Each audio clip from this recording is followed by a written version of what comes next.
Assalamualaikum warahmatullahi wabarakatuh. Alhamdulillahi rabbil alamin wa bihi nasta'inu ala umuri dunya waddin wassalatu wassalam ala ashrafil anbiya'i wal mursalin sayyidina wa habibina wa syafi'ina wa qurrati a'yunina Muhammadin sallallahu alaihi wa ala alihi wa sahbihi wa sallam. Subhanaka la ilma lana illa ma 'allamtana innaka antal alimul hakim. Rabbi zidna ilma warzuqna fahma, amin ya rabbal alamin. Allahumma inna nas'aluka ilman ladunni wal mashrab safi al haniya wa habi ghani. Allahumma inna nas'aluka ilman ladunni wal mashrab safi al haniya wa habi ghani. Allahumma inna nas'aluka ilman ladunni wal mashrab safi al haniya wa habi ghani. Alhamdulillah thumma alhamdulillah.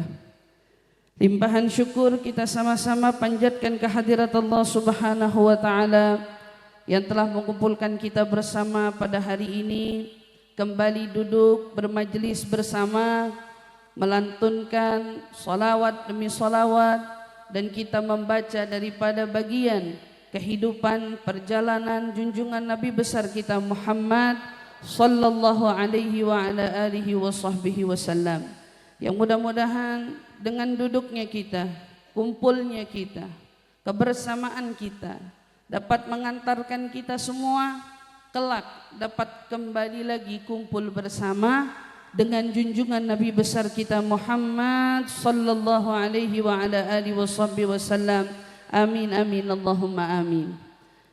Dalam misi diutusnya Nabi kita Muhammad, Nabi menyampaikan kepada kita, wa ma bu'ithtu illa liutammim makarimal akhlaq. Kata Nabi, tidaklah aku diutus kecuali tujuanku diutus ini adalah untuk menyempurnakan akhlak. Nabi SAW tidak menyatakan kepada kita di awal ucapannya dengan aku diutus untuk mengajarkan kalian pelajaran, untuk mendidik kalian pendidikan, tetapi justru Nabi sampaikan kepada kita, aku diutus untuk menyempurnakan akhlak. Maka dari sini kita memahami satu hal, at-tahdzibu qabla at-ta'lim. Diajarkan akhlak lebih dulu daripada diajarkan ilmu. Nabi menuntun kita pada perilaku sebelum kita diisi dengan ilmu. Itulah mengapa kita sama-sama lihat dari sejarah hidup Nabi kita Muhammad sallallahu alaihi wasallam, selain nasihat-nasihat untayan daripada sabdanya, tetapi justru yang membuat kita jatuh hati pada Nabi bukan daripada hadis-hadisnya, tetapi justru dari perilakunya, dari akhlaknya, dari bagaimana muamalahnya, dari bagaimana sikap Nabi kepada orang-orang yang menyakitinya. Di situ justru kita belajar ternyata kecerdasan bukan hanya tentang seberapa dalam ilmu yang kita punya, tetapi kecerdasan yang paling utama adalah saat kita sebagai manusia mampu mencerdaskan diri kita dalam memahami akhlak, dalam memahami budi pekerti, dalam memahami kesantunan. Dan inilah yang kita perlu sama-sama tumbuhkan di dalam hati kita. Kenapa Nabi diutus untuk menyempurnakan akhlak?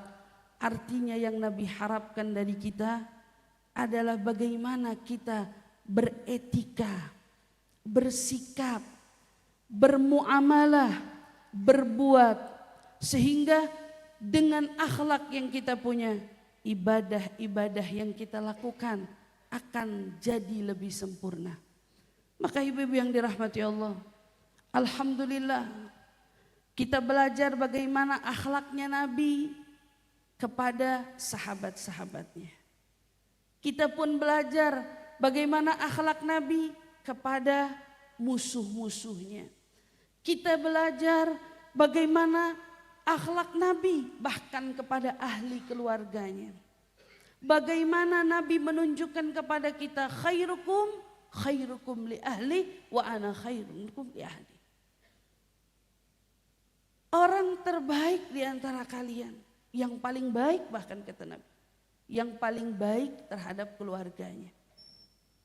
Dan jika kita tanya, apakah hal baik yang paling baik untuk kita kontribusikan kepada keluarga? Maka tidak lain, tidak bukan, adalah akhlak yang dapat dicontoh dari anak-anak kita kepada kita. Perilaku kita sebagai orang tua yang dapat menjadi contoh utama bagi anak-anak kita. Ibu-ibu yang dirahmati Allah, kita lihat di saat Nabi berpesan alimu au addibu, dalam sebuah hadis disampaikan, alimu au addibu auladakum bi thalatha khisal. Ajarkan atau didik. Apa yang dididik? Thalatha khisal.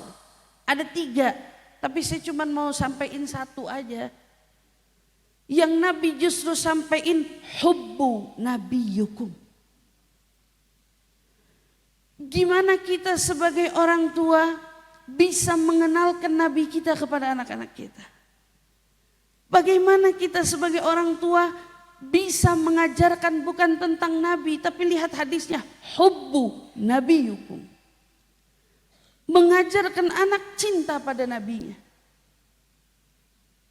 Kita lagi belajar cinta sama Nabi, tapi ternyata Nabi memberi kita perintah, cinta bukan hanya kau tanamkan pada dirimu, tetapi kau juga perlu menanamkan cinta itu bahkan kepada anak-anakmu. Maka saat pertama kali wahyu turun, di dalam kitab Sayyidil Habib Umar menyampaikan, orang yang pertama kali kena cipratan cahaya risalah nubuah, cipratan wahyu Nabi Muhammad SAW, itu katanya siapa? Ummul Mukminin Sayyidah Khadijah bintu Khuwailid. Pada saat itu cipratan datang kepada siapa? Seorang perempuan. Maka saat itu kita perlu paham peran Nabi saat mengajak kita untuk beriman. Di situ ada peran seorang wanita pula yang mengajak kita untuk beriman. Makanya orang yang pertama beriman adalah dari kaum wanita. Maka ibu-ibu yang dirahmati Allah, kita dapat hal yang paling nikmat dari Allah. Jika ibu-ibu yang hadir di sini adalah orang-orang yang dianugerahi oleh Allah keturunan, maka kita perlu tahu keturunan bukan hanya sebagai penyejuk jiwa, tetapi hakikatnya keturunan adalah juga amanat yang Nabi minta kita sebagai orang tua bisa mengenalkan kepada mereka bagaimana cara cinta kepada nabinya. Kita dengar sebuah kisah. Pada saat Nabi pindah ke kota Madinah pertama kali, saat itu Nabi tinggal di rumah salah seorang sahabat, Abu Ayyub Al-Ansari. Beliau tinggal di situ. Satu ketika ada anak-anak perempuan masih kecil-kecil. Kalau kita lihat anak-anak kalau ngefans sama orang gitu ya, seneng sama guru misalnya, seneng sama ustazah atau tokoh-tokoh yang dia senangi dan dia gemari, dia akan berjajar menunggu. Dan ternyata di zaman Nabi, anak-anak kecil pun telah jatuh hati pada Nabi Muhammad SAW. Anak-anak kecil telah jatuh hati pada Nabi Muhammad. Anak-anak berjajar di depan pintu rumahnya Abu Ayyub.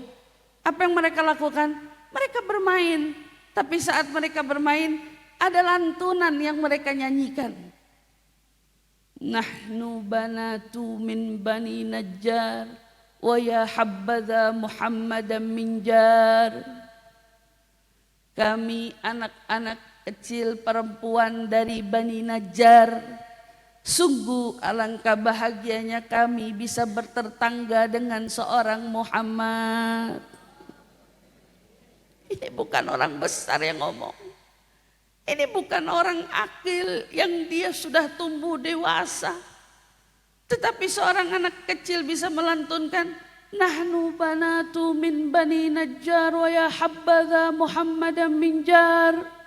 Mereka nyanyi sambil bermain saat Nabi keluar dari rumahnya Abu Ayyub Al-Ansari. Ternyata subhanallah, Nabi memandangi mereka. seraya mereka semua berjejer berhadapan. Untuk apa? Untuk menunjukkan rasa sukacitanya mereka dengan hadirnya junjungan Nabi besar Muhammad sallallahu alaihi wasallam. Mereka melantunkan nahnu banatu min bani Najjar. Didengar sama Nabi.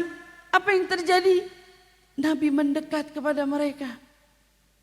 Kepala beliau turun kepada wajah mereka. Dari sini kita bisa simpulin ini anak-anak kecil. Nabi nundukin tubuhnya, mendekatkan wajahnya kepada mereka. Kalian tahu apa yang Nabi tanya? Atuhibbunani? Kalian cinta betul sama saya? Sebegininya kalian cinta sama saya? Ini anak-anak. Anak-anak kecil. Atuhibbani ini? Kamu betul-betul cinta sama saya? Wallahi, kata Rasulullah, demi Allah, Allah tahu isi hatiku cinta pada kalian. Wallahi, demi Allah, galbi yuhibbukum. Kata Nabi, demi Allah, hatiku cinta pada kalian. Ibu bisa bayangin, adakah anak kecil yang bisa jatuh cinta? Ada.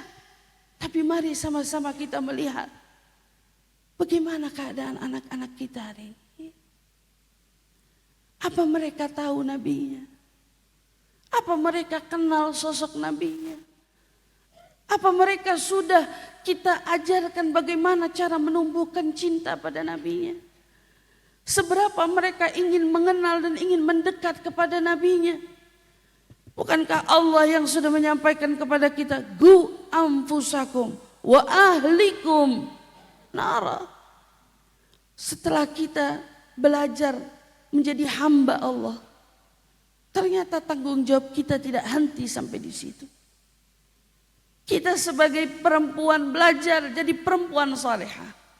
Tapi apa setelah menjadi wanita salehah? Menjadi orang yang tahu bagaimana salat, menjadi orang yang bagaimana tahu cinta kepada nabinya. Kita menangis setiap hari akan kerinduan kepada Nabi. Apa tugas kita berhenti sampai di situ? La wallah. Tugas kita nggak berhenti. Karena Allah katakan gu anfusakum. Selamatkan dirimu dan keluargamu. Maka saat kita menengok hari ini keadaan anak-anak kita, maka kita perlu betul-betul lihat apakah kita sudah menjalankan apa yang Nabi pesankan pada kita. Alimu au adibu auladakum bisalatha khisal. Hubbu nabiyukum, hubbu ahlu baiti. Tambah cinta ahli keluarga Nabi. Apakah anak-anak kita kenal siapa Sayyidah Fatimah? Apa dia kenal siapa Sayyidah Khadijah? Apa mereka kenal Manil Hasan wal Husain? Mereka kenal siapa sosok orang-orang yang dekat dengan Nabi? Tanggung jawab kita. Baru yang terakhir Nabi katakan, wa Qur'an, wa hubbul Qur'an. Kenapa? Karena modal kalau udah cinta sama Nabi, kenal sama keluarga Nabi, mau apa Bu? Pengen jadi orang yang dekat sama mereka. Pengen jadi orang yang bersama dengan mereka, betul atau tidak?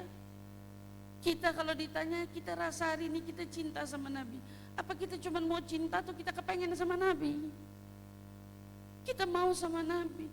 Karena ternyata kita ngerasa kalau hanya cinta yang dirasa, tapi tidak mengantarkan kita kebersamaan kepada yang dicinta, betapa tersiksanya kita.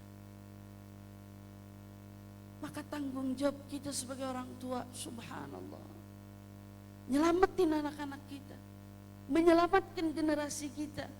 Ada seorang berkata, mau menghancurkan peradaban itu mudah, mau menghancurkan generasi itu mudah. Apa salah satu faktor yang membuat generasi menjadi hancur? Katanya, cukup hancurin perempuan-perempuannya.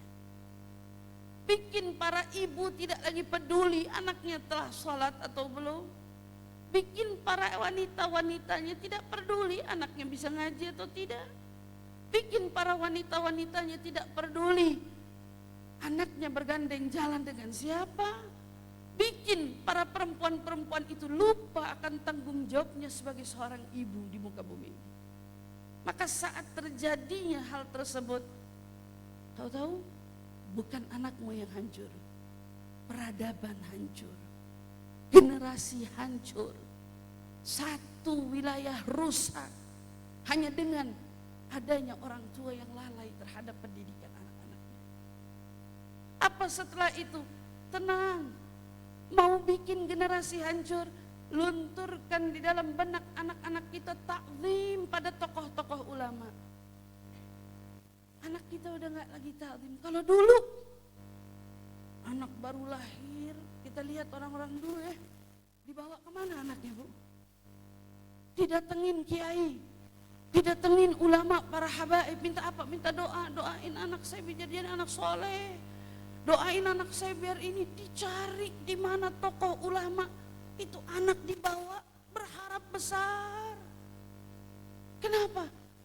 Ada sampai yang berkata, jangan masukin anak kamu sekolah karena kepengen mereka pintar dan cerdas, tapi cari sekolah yang bukan hanya mencerdaskan akalnya, tapi juga menuntun akhlaknya.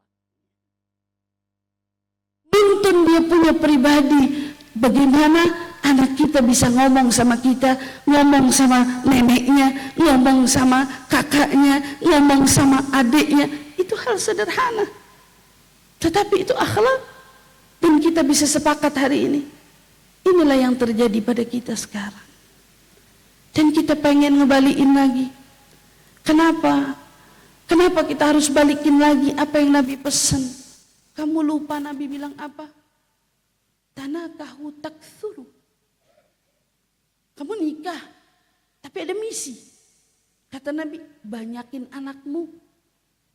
Kenapa Nabi minta kita banyak anak? Fa inni mubahin bikumul umama yaumal qiyamah. Saya besok pengen bangga. Nabi mau apa? Mau bangga. Mau bangga punya umat banyak. Tapi sama-sama kita tanya diri kita. Lalu kita hitung dan kita ingat. Sudahkah anak kita menjadi anak yang kiranya besok akan menjadi anak yang dibanggakan Nabi Muhammad?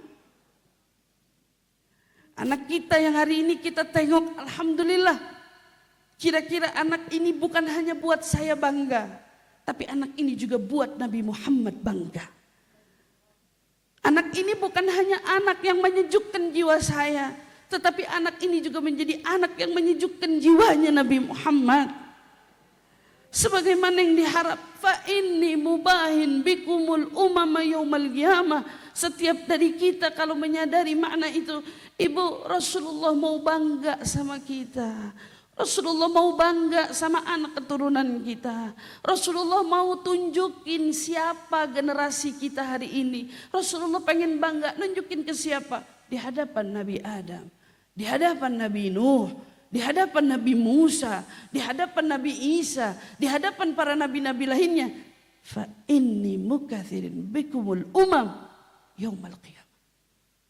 Dan ini cita-cita kita semua. Kalau Sayyidah Rabi'atul Adawiyah bilang, saya ibadah banyak-banyak, saya pengen bikin menjadi orang yang besok bisa ditunjuk sama Nabi. Ini Rabi'ah, umat saya yang bikin saya bangga. Cita-cita Sayyidah Rabi'ah. Ayo kita tanamin cita-cita hari ini. Saya mau jadi umat yang dibanggain Rasulullah. Tapi saya juga mau mencetak anak-anak saya. Anak-anak yang membanggakan juga Rasulullah.